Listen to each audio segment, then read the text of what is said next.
Each month we feature 5 readers, and now it's time to welcome our first. His works include the Dead Books trilogy, including the Blank novel, a novel, with audio by DJ Spooky, and the newly released Sick, with brackets around it. It's hard to picture bracket, S-I-C bracket, which came out this fall. His work has also appeared in numerous publications, including Fiction International, Harpers.org, The Tribune, The Iowa Review, Tri-Quarterly, and Exquisite Corpse. He blogs for the Huffington Post and is a contributing editor for The Nervous Breakdown. He's also Associate Dean of the Faculty and Director of the, Associate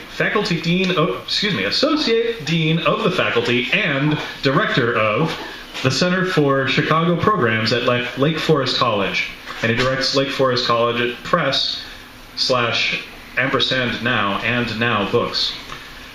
He also has a couple of books, basically the ones I just described, available tonight for sale for $10 a piece. Please welcome Davis Schneiderman.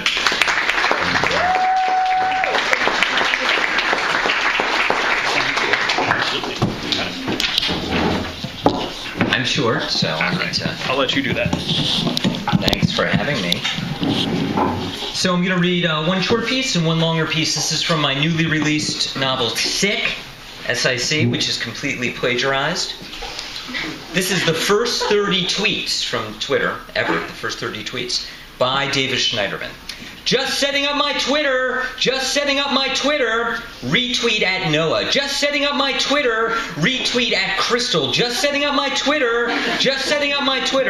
Aside, Twitter used to be spelled T-W-T-T-R, no vowels. Retweet at Tony Stubblebine, just setting up my Twitter. Retweet at Adam, just setting up my Twitter. Inviting coworkers. Retweet at Biz, getting my audio folks in on this deal. Just setting up my Twitter. Retweet at Rabble, just setting up my Twitter. Retweet at Dom, ooh, retweet at Jeremy. Oh shit, I just Twittered a little. Retweet at Jack, waiting for Dom to update more. Retweet at Tim Roberts, just setting up my Twitter. Retweet at Dom, waiting for Jack to update more first. Oh, this is going to be addictive. Planning for sprint number 4. Retweeted Biz, wishing I had another sandwich. Retweeted Meredith, just setting up my Twitter. Retweeted Meredith, typing my first message, following Mare. Retweeted Meredith, I'll check back in later. Retweeted Biz, having some flowery orange pico tea, setting up my Mac Mini. Retweeted Jack, lunch. Retweeted Dom, free lunch. Retweeted Biz, feeling pains in my back. Thank you. I'm going to pass this around if you want to check it out while I'm reading. All plagiarized. Okay, so when I started writing for the Huffington Post about 2 years ago, I began writing essays about myself, which I'd never done before. I usually write conceptual literature like a blank book or assaultive science fiction in the William Burroughs Kathy Acker tradition. So this is something different. My father is, as of Thursday, an 8-year terminal brain cancer survivor. He was given a year to live. Thank you. He has the same thing as Ted Kennedy, same doctor at Duke, and this man is living on willpower. He's a bit degraded in his lifestyle, so this is about my taking care of him for a few days. He lives near me. I live in Ravinia. He lives in Fort Sheridan. I've tasted my father's blood. 3 days, only 3 days. But those 3 days in which my mother takes her first and only solo trip to upstate New York to glow briefly as a tea candle in the chaotic space of her 2-year-old grandson, those 3 days preceded her home on the North Shore near Chicago with the texture of a blistering sunburn. There, in the ranch house I liked for its furious rejection of stairs, I serve as caretaker in rooms adjacent to the insane volume of my father's many televisions. When my father speaks, though, when the television is not the omnipresent demagogue of 24-hour news, he issues a near-continuous stream running over the same well-worn river stones. The start of my position at Lake Forest College, Associate Dean, the surprise that my family suffers from a series of food sensitivities, candida for me, precluding my sharing his sugar-amped breakfast of orange juice, processed cereal, and preservative-laced cookies. The absurdity that my mother needs needed to take this trip at all to visit my sister and nephew, a carefully orchestrated escape plan for a woman whose frequent migraines have increased in direct proportion to the length of her seemingly perpetual stint as my father's 24-hour caretaker. His life sentence is to glioblastoma multiforme, terminal brain cancer, and yet he defies it over the last 7 years with the Nietzschean willpower of a Babylonian god who refuses, won't do it, to recognize a world beyond the Fertile Crescent. And while Dad begins to discuss his survival with great and repetitive suspicion, it's the second day of 3 before we enter, inevitably, that place we like to go, also known as Egg Harbor Cafe in Lake Forest. This is a restaurant as franchise as Mom and Pop Skillet, a pleasant enough breakfast and lunch spot decorated in a hokey chicken and egg motif that once caused my breakfast companion and NPR commentator Andre Codrescu to riff on the beautiful ugliness of the decor from the framed farm pictures that provide, I imagine, enough garish, self-aware Americana to satisfy the most jaded Romanian immigrant. My father is a regular here, although he cannot recall what he orders. Athens omelet, no artichoke, I learned by text from my mother, and he will certainly remain focused enough to ask the waitress to make sure she fills the coffee cup completely, to the brim, totally, maybe spilling over. A short pour is a category of serious crime. The short pour is only slightly less irksome than his primary culinary peeve. All dishes and hot drinks must be served hot, damn it, boiling hot so it burns the throat. Dad is constantly having me send back coffee that would refuse to evaporate in the heat of the sun, mashed potatoes that would make Satan's tongue singe with erotic excitement. I suspect the intense temperature of what he puts in his mouth must in some small way remind him that yes, he still has an esophagus. He is disabled, but not yet disembodied. But it's too late already. The waitstaff smile widely as he approaches the podium, and I sense the genuine but also cloying look of those whose business as restaurateurs require them to be solicitous in the way one is required to pay taxes. So much so that the young hostess instantly overcompensates and agrees to seat him on the riser area, 2 steps up from the plane of the entranceway, the crinkled man with cane and yeah hat, Chinese for grandfather, pointing toward what passes for the mezzanine.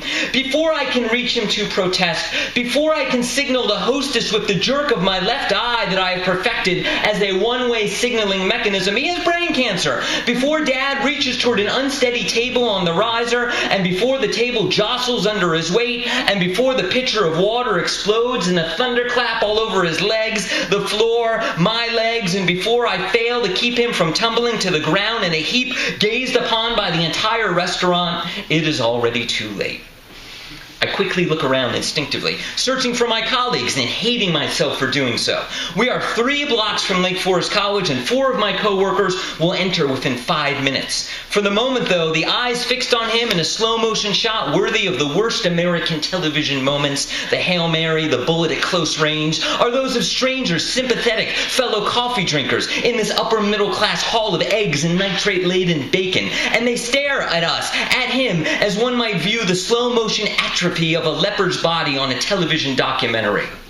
We eat in a sort of time phase speed warp. Me at the normal pace, slightly modified in my assistance with his utensils, and my father in a tape loop of disbelief, because he's been coming here for years and he's never fallen before and he can't believe it, and he hasn't been feeling like himself lately, and he's getting worse in his brain, he just can't. I blame the unsteady table in a forced refocused attempt, and I smile when the hostess makes a special trip to check on him while portions of the Athens omelet escape from his plate with the jailbreak mentality of my mother.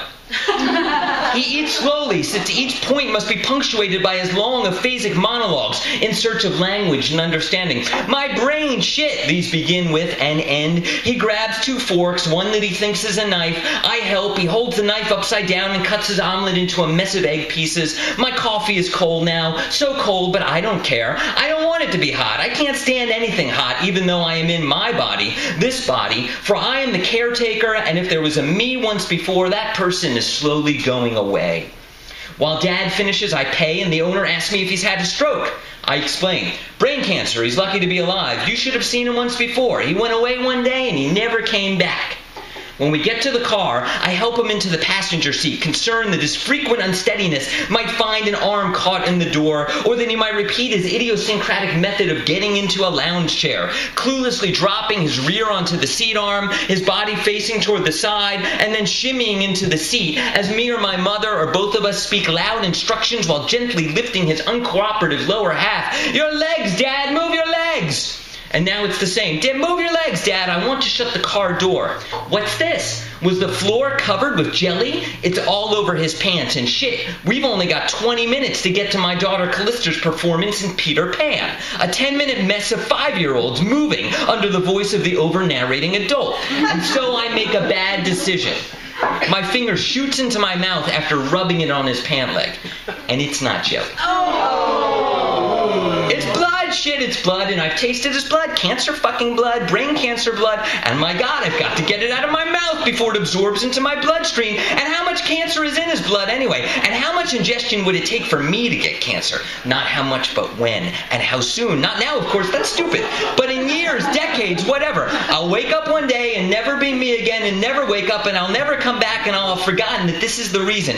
Yes, I'll blame the cigarettes I chained secondhand smoked as a child from his 2-pack-a-day habit, with the cartons fuming from their real estate in the refrigerator. But it's this, really this, his poison blood, already in my blood. I just know it as sure as I know that this is my ultimate inheritance. I haven't the foggiest notion how absorption works, but I know it takes only a minute for blood to completely circulate through your body, and it's been half a minute, and so my legs are now, that's fucking right, filling up with cancer. I tried to slow my heart, I really do, because a slowed heart must decrease the circulation rate as in the stillness of a long sleep, but that doesn't work, and my heart is still young and strong and pumping with the sick intensity of a bullet that outraces my thoughts. What am I thinking exactly? Because I have been bullet splattered at close range with self-ingested cancer blood.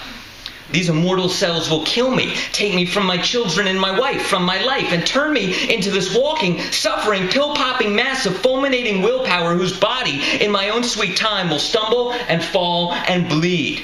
Shit, my dad says, my leg.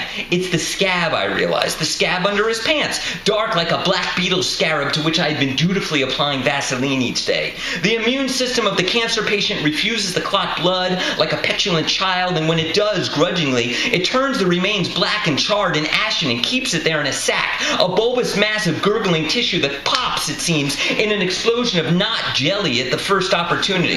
Don't worry, Dad, I say. We'll go home, queen it and bandage it. My mouth is filling up with blood, burning, and we'll get back in the car and we'll make it to Peter Pan. Straight on till morning. At home nearby, I wipe the blood under his hastily rolled pant leg with a wet washcloth. "I'll get a Band-Aid," I yell, but secretly run to the other bathroom and begin brushing my teeth, scouring my teeth and tongue as napalm might brush a Vietnamese village. "Davis," he yells. "Coming, Dad," I say, and spit the poison into the sink before running back to the other room. I apply the Band-Aid and I say, "I need another one," because the cut is big, it is, and I dash back down the hall and furiously brush my teeth and my tongue again and again. I'm squirting toothpaste all over the basin, my arm, and now into my mouth. It's directly applied to my tongue, and I let it burn into my gums as I imagine it will counteract the acidic cancer blood that I am spitting now as a rabid animal in a mass of foam dribbling down my shirt. We arrive at the Peter Pan venue with minutes to spare. It's an old school in Deerfield, Illinois, converted into Starland, a kids' performing arts space with overeager director. I idle the car and walk him, nay push him, toward the entrance 30 feet away because I have to park the car in the neighboring lot and then run back in the next 40 seconds before the show starts. But he's teetering. He's unsteady. He's going to fall at any second. I'll need to lead him all the way in, through the maze of hallways, and seat him before running back as fast as I can to park and then run again. But the cancer is already slowing me down, and my head is light, and they are waiting for me to start, and then I'm standing on the side of the pews watching my daughter Callista as Tiger Lily sing about Neverland, and all I can think about amid the gleaming eyes she throws me, her daddy, her everything, is that I'll never be a lost boy.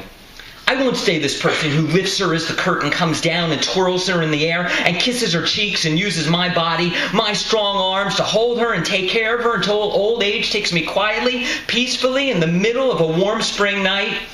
I'm no Peter Pan. I've tasted my father's blood. I've learned his lessons well. I'm already dead. Thank you very much.